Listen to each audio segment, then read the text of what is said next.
Hi Shandy, it's your mom and dad. We're here at Temple Square, and we are going to, I'm going to ask your dad some questions about our love story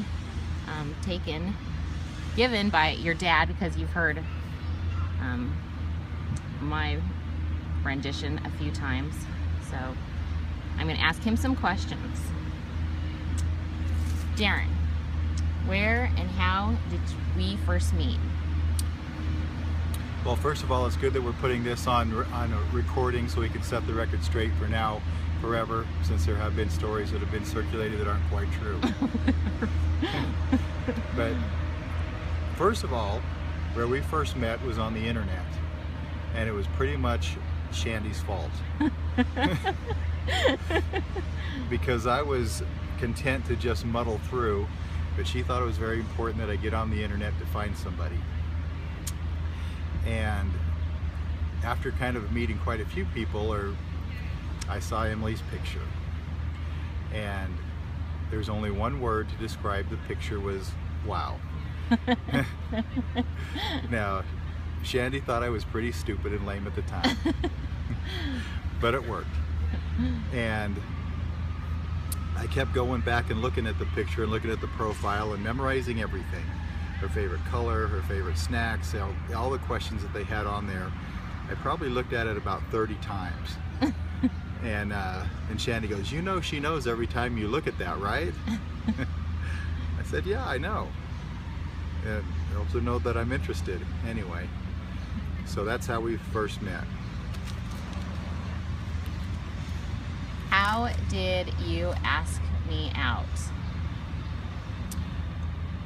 Well, we chatted online a little bit, and you were at your sister's wedding when we first kind of began talking. And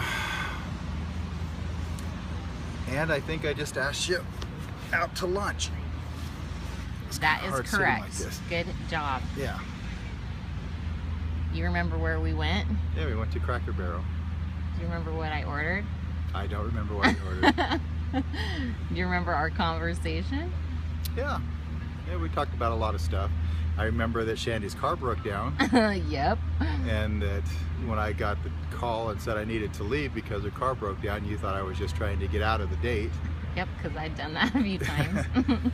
But as I brought you back to your work and dropped you off, I asked if you'd want to get together again, and you did say yes, so we kind of started going out after that, pretty much every day or every other day. So do you have any embarrassing stories about me or any of our dates or awkward moments meeting the family? I remember when Cecily came over. I think she dropped off Olivia. Oh, yeah. Well, I didn't want any of the family to meet you. Any of my family. I was trying to keep it a secret. Why? Just because I didn't want you to meet any of them. How I mean, come? I didn't want you scared off right away. I wanted to at least kind of get a little bit of some collateral built up, or whatever, goodwill built up before you met them. Oh, yeah. Yeah. So, and then, then Cecily popped in the house one time when you were over, and that was the end of it. Now everybody knew. So, in came all the questions and the innuendos and all the other stuff to go along with it. So, did your family like me? Yeah, I think so. Most all of my family likes you. That's I mean, there's some of my family don't like anybody. But when did you know you wanted to marry me? well, it was only after I think a couple of weeks.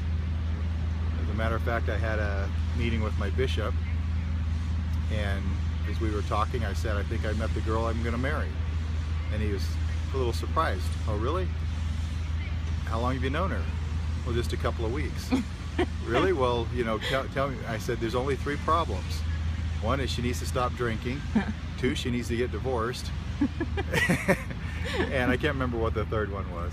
But anyway, he was... Well, I needed a temple recommend. Oh, I needed a temple recommend, which goes along with both of those. But anyway, he was pretty shocked and surprised, but I kind of knew what I was looking for anyway. So it's not like I needed to shop around a whole lot. Well, I am a diamond in the rough. A diamond anyway.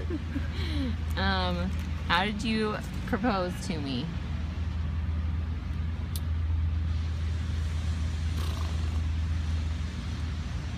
It wasn't a real formal proposal. No, it wasn't. Well, I remember that you broke up with me. So that's because you told me you were falling in, or that you were in love with me after 2 weeks. That I was falling in love with you. Yeah, it was pretty scary. And that's not why you did it, but anyway. So you broke up with me, so I think once you decided to come back and we started dating again, I think we both just knew what was going to happen. And so I think it was on one of the trips. We took many trips down to Utah and back, picking up kids, dropping off kids. And I think it was at that time we Do you remember decided. what we used to listen to when we'd drive back and forth from Salt Lake?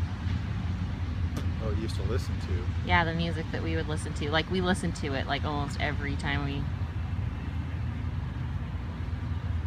It was that, it was the Joseph... It was the Nauvoo... Oh, yeah. The Joseph Smith... tribute band. Yeah, tribute to the prophet. Yeah, that was my favorite. Yeah, I need to get that again. I learned a lot about church history driving back and forth. Yeah, we did talk a lot. All right. And anything else about me that just blew you away? Well, besides the obvious, you know, I was in a place where I wanted to be a different person, and I knew the kind of person that I wanted to be. After talking with you and getting to know you, that you were kind of the same way. You were a person that wanted to be in a different place and be a different person. And I thought we wanted to be in the same, or go in the same direction. So I thought it really fit, which is one of the reasons why I think Spencer and Shandy are a good fit, because they have the same common goals, they're going the same direction. They might not always agree on everything, but as long as they keep the important things in perspective, they'll do fine. I've always wanted to make you proud. I think that's another thing. Like, I think you bring out the best in me. Like, I always want to strive to be better. So you get mad sometimes trying to do it. Yes, I do. And I hope I don't put too much, I don't try to put pressure on anybody to do things, but, you know, we do have a responsibility here. Yeah. So. I remember you telling me about the first time you saw Acacia. And that was I don't know if that was like one of the first times, like one of the first times you came over to meet my kids, or what? I think it was the first time I came over to meet your kids. Like the first week? Yeah, maybe. And you had opened the door and Acacia came around in the corner and she had that big grin on her face and these great big goofy looking glasses and a big smile on her face, and as soon as I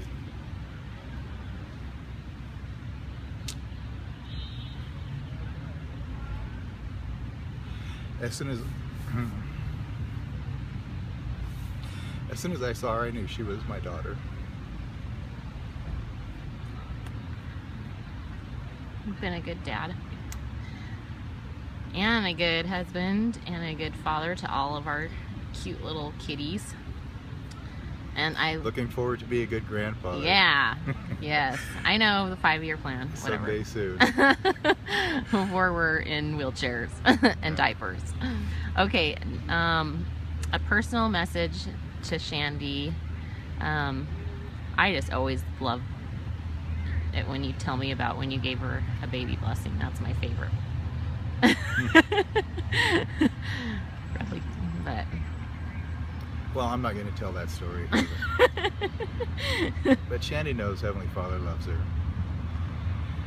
And I think a lot of the stuff that we've talked about last night, things are just, I think she's on the right track. I'm really proud of everything she's done and the young woman she's become. And yeah, we are both really excited, and we're excited for you guys to start your love story. It's definitely going to be a lot flashier than your dad's and I, yeah. But it doesn't, we're all going to be together someday in the same place, and that's the most important. Is that we, as long as we keep our covenants. Yeah, stay together and love each other unconditionally, even through everything. In which, yeah, you guys are gonna have hard times and you're gonna have good times and you're gonna grow from them. And anything else, honey? Nope. Just wish them all the best. Love you. All right, love you guys. Hope she says yes.